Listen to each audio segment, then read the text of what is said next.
Basement of La Penta. This is WICR.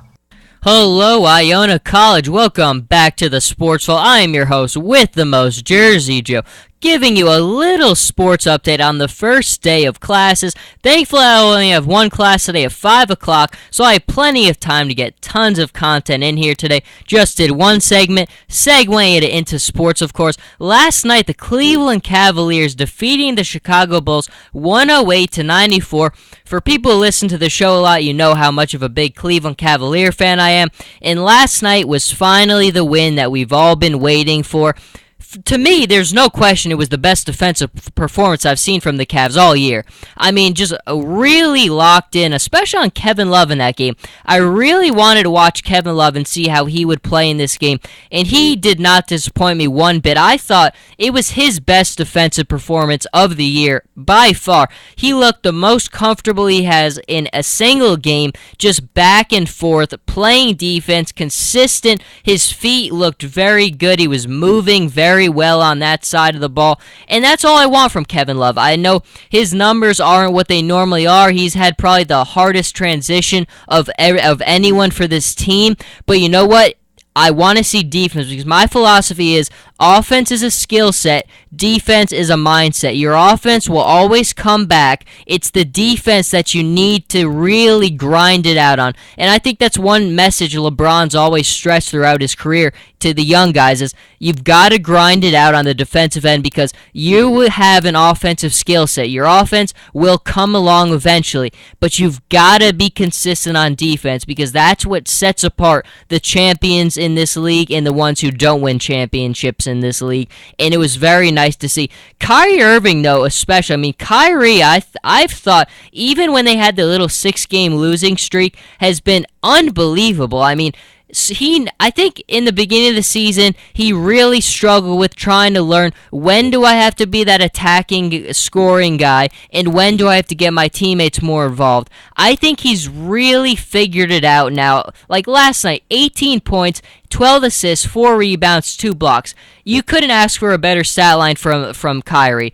He's getting his teammates involved, finding them for the open shots. He's scoring when he needs to. He had to do a little bit more of the scoring when LeBron was out, obviously. But still, I just think on the defensive end, he's always been a good player. He just was he was always a little bit lazy. I mean, he just wasn't putting in his full potential on that end of the floor. He's doing that now, and you see it's paying dividends for this team.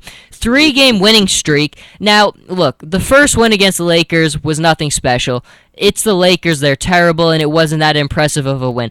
Clippers was starting to get there a little bit. No defense in that game, but the Cavs offense was good enough to get the win. Finally, the third win in a row against Chicago was what I needed to see, defense. Now, here's the thing from the Cavs. There's no going backwards from here. You've shown you can lock it down, commit from the start to the end on the defensive side of the ball. You can't go backwards. We know what you're capable of. You've got to sustain this. Now, the big thing, of course, is LeBron. It's just fantastic. People were kind of going after LeBron, saying he didn't look that sharp at the beginning of the season. I thought he did look worn down, but I didn't think his play was that affected at all. On the defensive end, a little bit, but I just thought his stat lines prove themselves. He was putting up fantastic numbers, but he's back. You could tell he's clearly in better shape right now. Not the same defensive player he is, but I think right now the rest of the team's helping him out with that big time because we see the young legs really paying dividends. They just got to continue to be a consistent defensive team because they're capable of doing it. They showed it last night. And the other thing you've got to look out for the Cavs is look at the moves they've made. I mean, could you ask for them to pay off any bigger so far? Timothy Mozgov has been fantastic so far.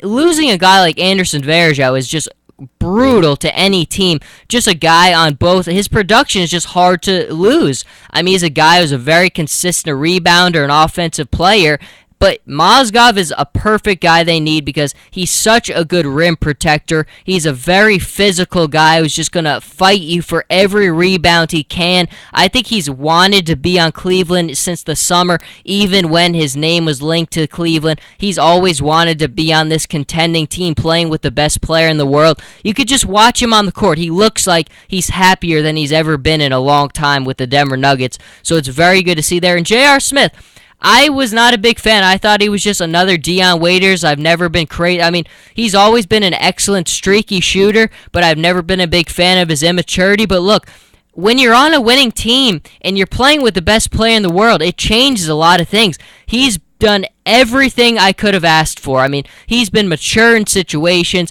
He's taken bad shots sometimes, but I mean, look, he's passing the ball. He's being unselfish. He's making big plays. He's been playing phenomenally well. J.R. Smith, I think, is in a good spot now. I mean, and it would be for anybody. When you go from the laughing stock of the NBA to the playing with the best player in the world, that changes your mindset, and I think we've seen that clearly in J.R. Smith. It's been very encouraging to see, and I really like what I see from him. And Iman Shumpert hasn't even played now. Even if Iman Shumpert isn't the biggest dividend on the offensive end, his defense is just going to add another dimension to this team because we really saw that this team struggles defending the wing, really struggle defending outside shooters, don't have a lot of guys who are very good at that. He's going to change the face of that. When he comes back, that's going to just take away such a big hole that's been so persistent for the Cavs. I think these three, you can't ask for better moves. I mean, David Griffin, he's done a great job. These are going to be big moves. Now the Cavs got to keep on going on from here because I like it. 22-20. That was a big win last night. You've got to keep moving forward. No more going backwards. And that was a big thing for David Blatt. I thought it's played out kind of similar to when LeBron was in Miami. I mean, when LeBron was in Miami, they had that awful start, 8-9. Then they won like 20 games in a row. Everything was good. Erik Spoelstra never went backwards. They just kept on winning. David Blatt was a little bit different. They got off to a rough start like we all expected. Then they were 12-3. We thought, okay, they found their stride early, but then they went back down again. Very rough patch. Now they're won 3 games in a row. You've got to keep going forwards. I think Blatt is maybe getting a little bit more comfortable. The guys have shown a lot more fight, a lot more desire. Maybe that's good for him because one of the things that's been noted more than anything is LeBron totally committed to this guy? Because if he was, he probably would have come out and said something. He would have given him his support, which he's yet to do. I do think maybe that means something, but you do see there the energy is back. The team looks like they're really enjoying playing with each other now, and that's what winning does. You've just got to keep moving forward. Can't go backwards. Keep going forward. And I can't say anything else. Go and enjoy the next game. Last night was a ball to watch. In the college football front, not a ton of news, but a cool thing today. Nick Marshall from Auburn, he was Auburn's quarterback the last 2 years, is declaring for the NFL draft as a cornerback. Now, for everyone who watched Auburn the last 2 seasons, one of the most fun offenses to watch in college football, just that read option. Nick Marshall ran it very well, but he never could play quarterback in the National Football League. His skill set never would allow him to. The first year, he was a pure running quarterback. Every once in a while, he would throw. I mean, a lot of his throws, remember, were just really just as lucky as you could get. I mean, remember the end against Georgia. I mean, it was ugly watching him throw the football. He did not throw it that much. He did not throw it that well. This season, he became a much better passer, but still he would never be a consistently accurate passer in the National Football League. The kid is just a heck of an athlete. I think he could definitely play cornerback in the National Football League. He's got the speed. He's got the size. Maybe he needs to put on a little bit more muscle, but I think his athleticism allows him to be a useful weapon anywhere on the football field.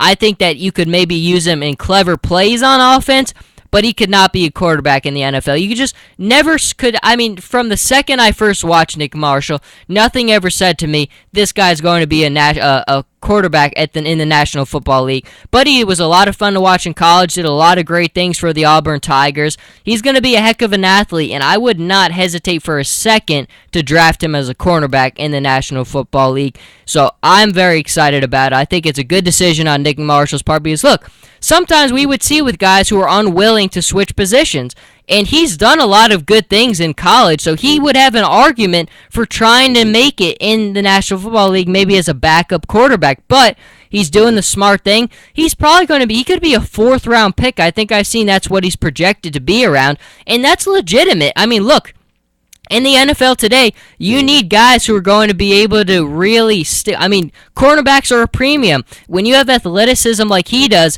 he could absolutely have success in this league doing that. Nick Marshall was a good decision. Very happy for the guy, and hopefully it'll all work out. But that is going to do it for this segment. I'm your host with the most, Jersey Joe. Be sure to stay tuned with me, and we will be back in a bit.